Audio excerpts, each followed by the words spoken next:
Assassin's Creed Shadows is out, and it looks like everyone wants to take a deep dive right into the epic world of 16th century Japan.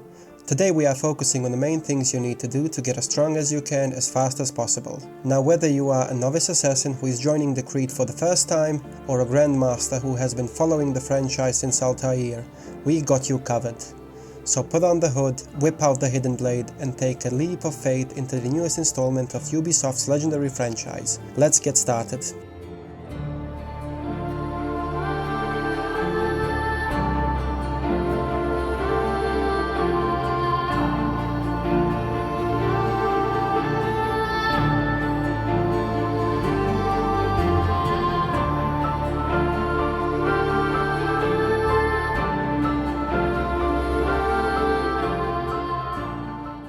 The Hideout is a new feature added into the game which adds a new layer of strategy to the all-around experience.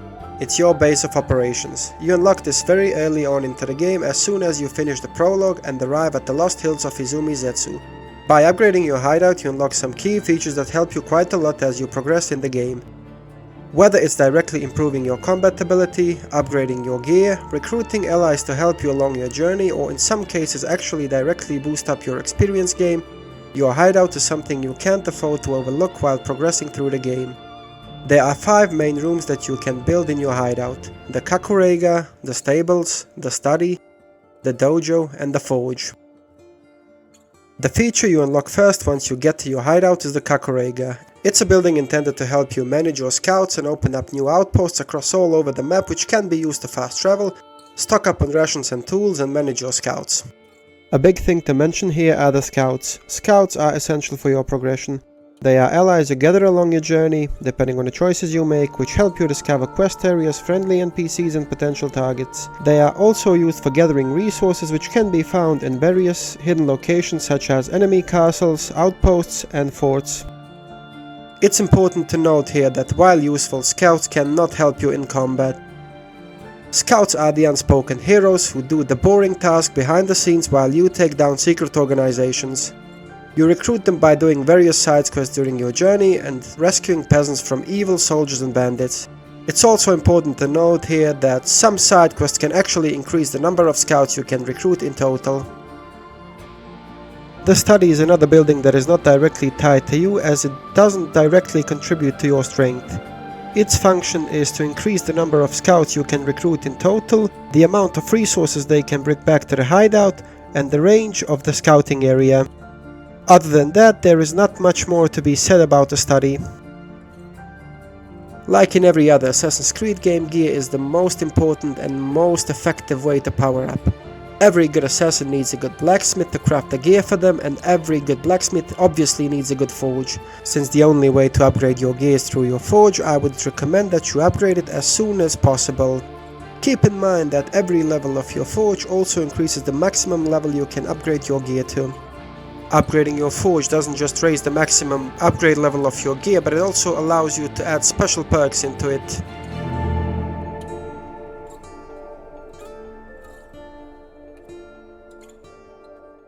As in every other Assassin's Creed game, barring some exceptions I would rather not mention, the main and only method of transportation are horses, and where would you put some of those other than the stables?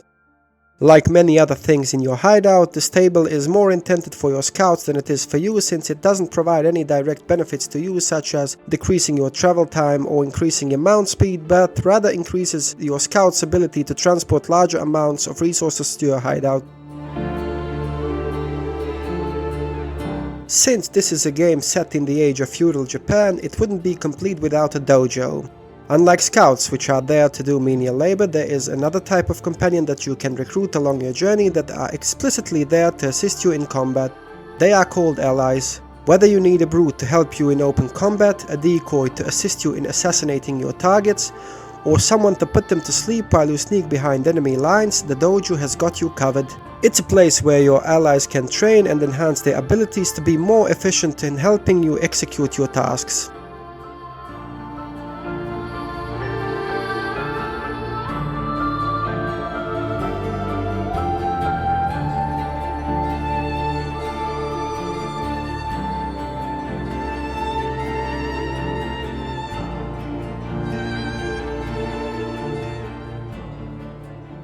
Other than the main rooms, there are many other secondary objects that you can add, such as themed rooms, wildlife, and even pets to improve your hideout, and which you can find along your journey or buy them from various vendors scattered across the map. Going over each one of those would make this video way too long, so I'm gonna leave it up to you to discover them for yourself. One exception I would make is the Terra, which directly boosts your experience gain by 10%.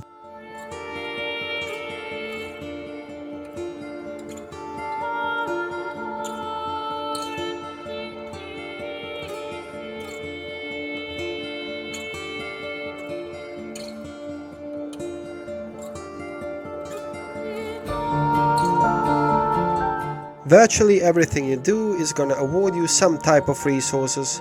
Whether it's doing the main story, completing side quests, finishing contracts, or infiltrating enemy outposts, you are guaranteed to get some sort of resource.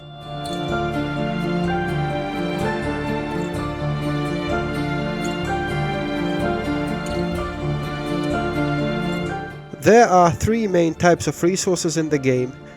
Base resources that you use to build and level up your hideout, upgrade materials used to upgrade your gear, and Moon, which is the game's main currency and which can be used to buy any other resource. If you are playing the game properly, you will not need many upgrade materials up until level 60, and money is easy enough to come by as it is. On the other hand, base resources are something that you absolutely need to upgrade your hideout, since it exponentially increases the effectiveness at which you play the game.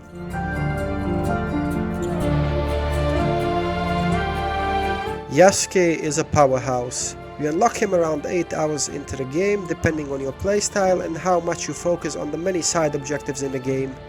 His brute strength and exceptionally high health bar make him essential for certain areas of the game that are challenging to manage with Nawe. If you pick the right skills for him, Yasuke basically becomes an unkillable monster, not to mention that his damage output almost one-shot certain types of enemies. It's also important to note that his gear set is completely different than the one from Nawe, and that you will not be able to equip any gear from him to her or vice versa. I found myself mostly playing as him while clearing out castles and finishing some side stories which I will not get into because they contain some major spoilers. It is important to note that he is not an assassin, therefore his parkour and climbing abilities are nowhere near Nawe's. Although he can jump from waypoints without killing himself, it does look very clunky and even a bit funny, especially with his catch lines. While Nawe perfectly represents the stealth aspect of the game, Yasuke is the force that drives the game forward. Those of you who liked Ghosts of Tsushima are going to be especially fascinated by him.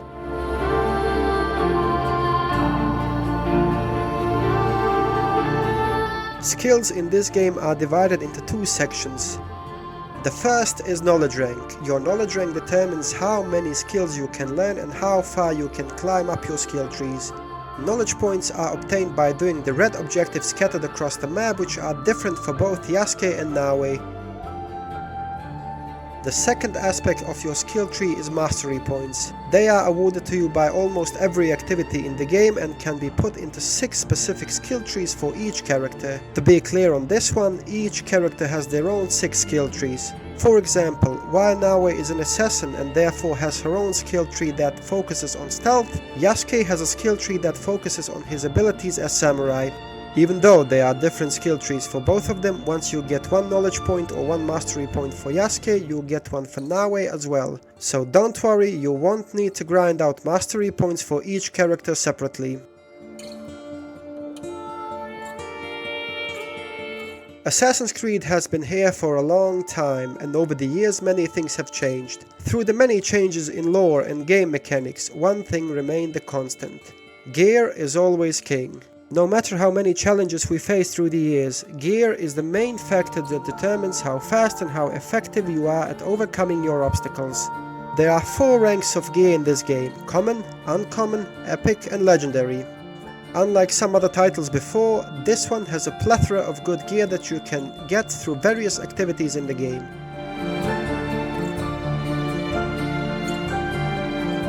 Whether it is as tedious as spending an hour on invading a castle, or as simple as stumbling on a legendary chest in the middle of nowhere, there is always a chance to get a good piece of gear that will serve you all the way through the game. A thing that is also important, maybe even more so than gear itself, are the perks that come with it.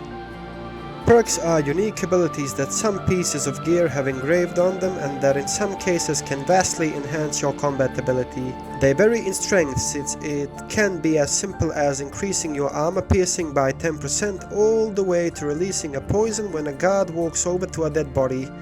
Once you get an item that has a perk on it, you can engrave that perk onto any other item you own. Don't be fooled by the stats of an item. Engravings are mechanics that can break the game in some cases. One misconception I was under is that legendaries are the best items in the game. Frankly, that is not always true.